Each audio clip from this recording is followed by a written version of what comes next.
Assalamualaikum warahmatullahi wabarakatuh. Saya Nur Aini SPMM, salah satu dosen program studi Ekonomi Syariah Universitas Islam Mamba Ulum Jambi. Video ini merupakan salah satu syarat PKDP 2026 yang diselenggarakan oleh Universitas Islam Negeri Sultan Taha Saifuddin Jambi. Assalamualaikum warahmatullahi wabarakatuh. Dalam mata kuliah manajemen strategi, salah satu topik yang menjadi landasan dalam perumusan berbagai strategi bisnis dalam organisasi adalah analisis SWOT.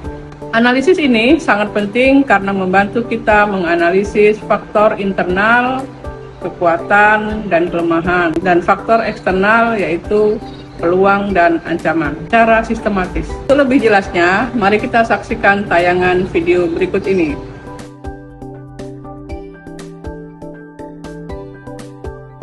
Analisis SWOT adalah kerangka kerja yang kuat yang membantu Anda menilai kekuatan, kelemahan, peluang, dan ancaman suatu proyek bisnis atau ide, baik Anda seorang mahasiswa, profesional, atau pengusaha. Penyajian analisis SWOT yang efektif dapat memberikan wawasan berharga dan mendorong pengambilan keputusan strategis. Analisis SWOT ini membantu dalam merencanakan strategi bisnis dengan mempertimbangkan faktor internal dan eksternal yang dapat mempengaruhi kesuksesan perusahaan. Analisis SWOT pertama kali dicetuskan pada era 1960-an melalui sebuah proyek penelitian di Stanford Research Institute, Amerika Serikat. Metode ini diciptakan untuk memecahkan kegagalan perencanaan perusahaan dan dengan cepat menjadi salah satu kerangka kerja paling populer di dunia manajemen strategis. Analisis SWOT dipopulerkan oleh Albert Humphrey tahun 1970-an. Konsultan manajemen Albert S. Humphrey memimpin konferensi di Zurich yang mempromosikan metode ini.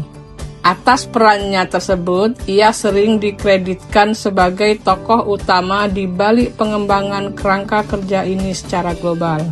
Analisis SWOT terdiri dari dua faktor, yaitu faktor eksternal dan faktor internal. Faktor internal terdiri dari kekuatan dan kelemahan. Faktor internal ini adalah bagian dari lingkungan internal organisasi. Kemudian yang kedua, faktor eksternal yang terdiri dari peluang dan ancaman. Faktor eksternal bagian dari lingkungan eksternal organisasi. Beberapa contoh dari analisis SWOT untuk strength, kekuatan, misalnya keunggulan produk, keahlian tim, atau paten teknologi. Kemudian dari kelemahan, weakness, contohnya keterbatasan modal, kurangnya SDM, lokasi bisnis yang kurang strategis. Kemudian dari peluang, opportunities, misalnya tren pasar yang sedang naik, perubahan gaya hidup pelanggan, regulasi yang mendukung. Selanjutnya dari ancaman, misalnya kompetitor baru, dan krisis ekonomi.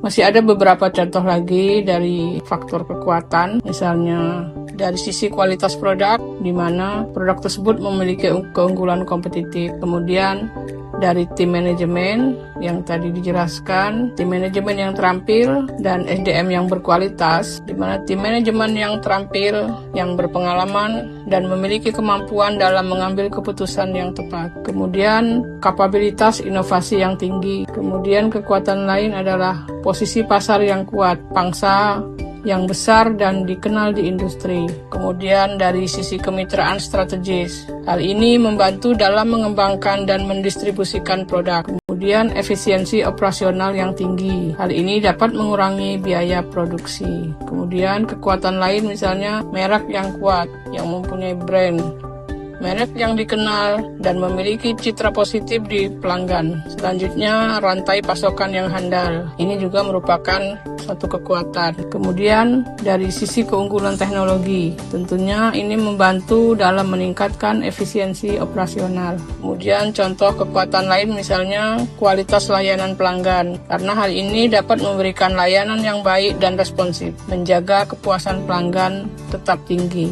Kemudian contoh lainnya keuangan yang kuat, yang sehat dan arus kas yang stabil dan nol hutang. Kemudian contoh lain dari kelemahan, dari weakness, misalnya kurangnya diversifikasi produk. Hal ini tentunya perusahaan terlalu bergantung pada satu jenis produk, sehingga ini sangat rentan terhadap perubahan pasar. Yang kedua, misalnya keterbatasan sumber daya finansial, ketergantungan pada supplier tunggal. Ketergantungan pada supplier tunggal ini menjadikan potensial akan ada risiko ketersediaan bahan baku jika terjadi masalah dengan pemasok karena suppliernya hanya satu. Kemudian kurangnya kehadiran online. Jika perusahaan tidak memiliki kehadiran online yang kuat, mereka mungkin kehilangan peluang penjualan yang signifikan.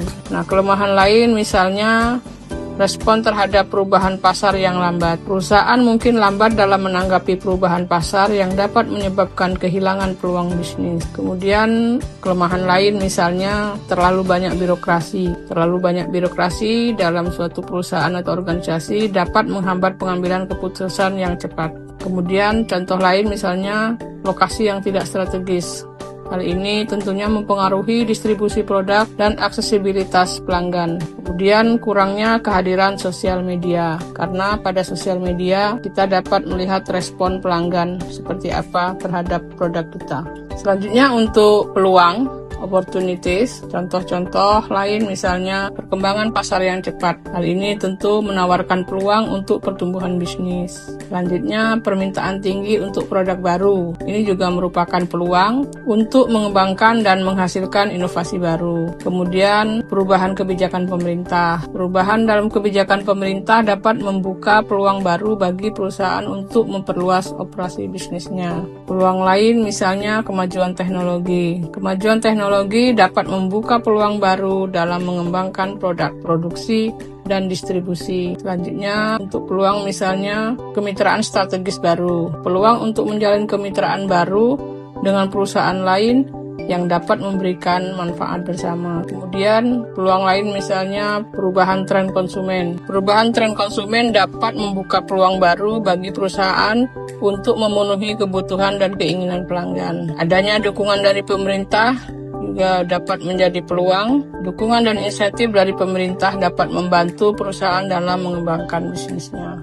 Nah, dari sisi ancaman, threat, misalnya pesaing yang ketat. Hal ini tentu mengurangi pangsa pasar dan menghasilkan penurunan pendapatan perusahaan. Kemudian penurunan fluktuasi mata uang. Ini mempengaruhi harga bahan baku dan biaya impor. Regulasi yang ketat dapat membatasi operasi bisnis perusahaan dan menyebabkan birokrasi yang berlebihan. Selanjutnya misalnya ancaman baru, munculnya pesaing baru, kemudian perubahan tren konsumen, perubahan kebijakan perdagangan, ketidakstabilan politik, kemudian perubahan harga bahan baku, ketergantungan pada teknologi, dan adanya bencana alam.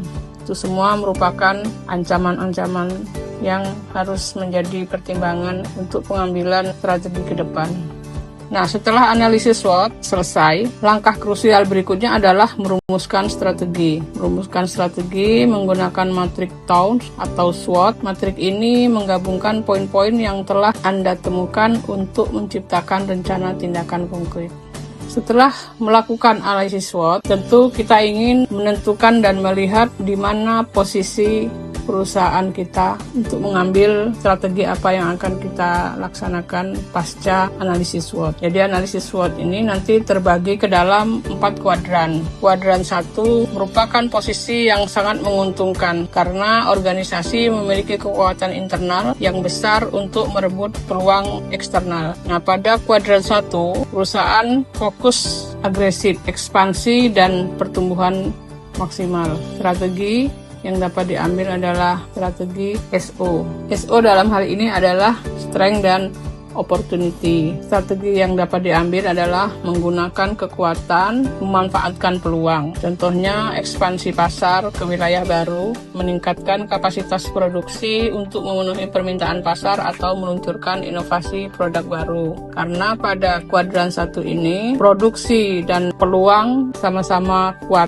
Jadi posisinya adalah kepada sumbu X dan Y berada pada sebelah kanan atas dari sumbu X-nya positif, dari sumbu Y-nya positif. Produknya kuat, peluangnya bagus. Kemudian masuk kepada kuadran kedua. Kuadran kedua posisinya adalah produknya bagus, tetapi ancamannya banyak. Lalu, apa yang menjadi fokus pada kuadran kedua? Pada kuadran yang kedua ini, perusahaan fokus mengurangi resiko dan bertahan dari tekanan luar. Strategi yang dapat diambil adalah diferensiasi, menggunakan kekuatan untuk mengatasi ancaman. Contohnya, diversifikasi produk atau penganekaragaman produk atau layanan untuk menyasar segmen baru. Memperkuat keunikan untuk menahan gempuran kompetitor atau merambah industri baru menggunakan modal yang ada. Kemudian pada kuadran ketiga berada pada posisi produk lemah kan tetapi peluangnya bagus. Nah, strategi yang dapat diambil adalah memperbaiki produk agar lebih baik. Strategi harga kompetitif ini juga dapat diambil sebagai strategi, yakni menurunkan biaya produksi agar dapat bersaing saat terjadi perang harga. Kemudian inovasi konstan, di mana kita terus memperbaharui produk agar kompetitor sulit meniru. Kemudian pada kuadran terakhir, yakni kuadran keempat, posisinya adalah produknya lemah, ancamannya banyak. Nah, pada posisi kuadran keempat ini adalah posisi paling rentan. Perusahaan memiliki kelemahan dari sisi internal dan menghadapi ancaman eksternal secara bersamaan. Strategi yang dapat diambil adalah pengurangan biaya, memangkas pengeluaran yang tidak perlu demi kelangsungan hidup. Jadi strateginya adalah strategi bertahan. Kemudian juga dapat melakukan peleburan atau merger, di mana menggabungkan dengan perusahaan yang lebih besar untuk bertahan. Kemudian juga dapat melakukan likuidasi atau menjual aset atau menutup divisi yang merugi. Jadi dari divisi-divisi yang merugi ini dapat ditutup untuk menutupi kerugian-kerugian makin besar lagi. Jadi strateginya hanya strategi bertahan. Kemudian analisis SWOT ini selain merupakan peluang untuk mendapatkan strategi yang akan diambil untuk menentukan masa depan perusahaan, juga mempunyai keterbatasan. Keterbatasan analisis SWOT antara lain, analisis SWOT dapat terlalu menekan kekuatan internal dan mengabaikan ancaman eksternal. Kemudian, suatu analisis SWOT dapat bersifat statis. Suatu analisis SWOT dapat bersifat statis dan dapat beresiko untuk mengabaikan perubahan keadaan di sekitar.